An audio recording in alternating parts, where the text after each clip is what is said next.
This is the exact formula I want you to use to untrain any bad habit and replace it with a good habit. Make sure you save this video because this could be used for literally any bad habit. We're just gonna use the stop jumping up one as an example. First things first, you gotta manage them and make sure they're not preforming that behavior anymore. In this instance, it may look like putting your puppy on a leash when you have people come over so they can't physically jump on them. Management also includes managing your dog's daily needs, which are physical needs, age-appropriate play, mental needs, age-appropriate training, also making sure they have enough sleep, they're getting a good enough food, all that kind of stuff. Because this is the thing, if you have an Australian Shepherd and he's not getting any physical or mental exercise, and you have somebody coming in the front door, trust me, I did this when my dog had to recover from a spinal cord injury.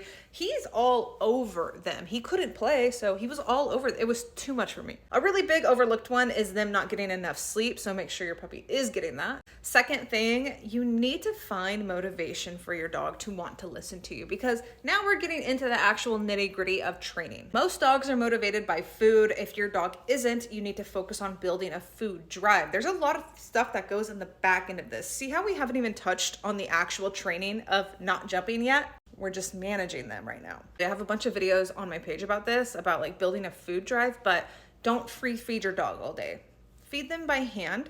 He just looks so cute right now.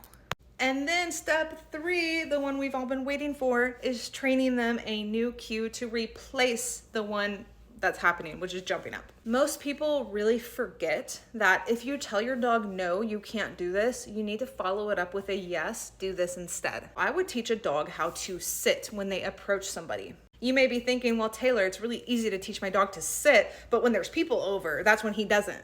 Yes, I know that. You're stuck in the foundation work. You're still working on the foundation of sit. You need to be working on adding in distractions when you're teaching your dog to sit. Working up to the level where you can have somebody walking up directly to them, looking at them, and he still stays in a sit. Or at least all 4 paws on the ground. I say sit because it's something we could focus on, but you could technically teach him to stand as well, although I think that might be a little harder. And once again, I have videos of basically every single step of this formula on my page. Just look up my name plus no jumping, or my name plus food drive. I have it all.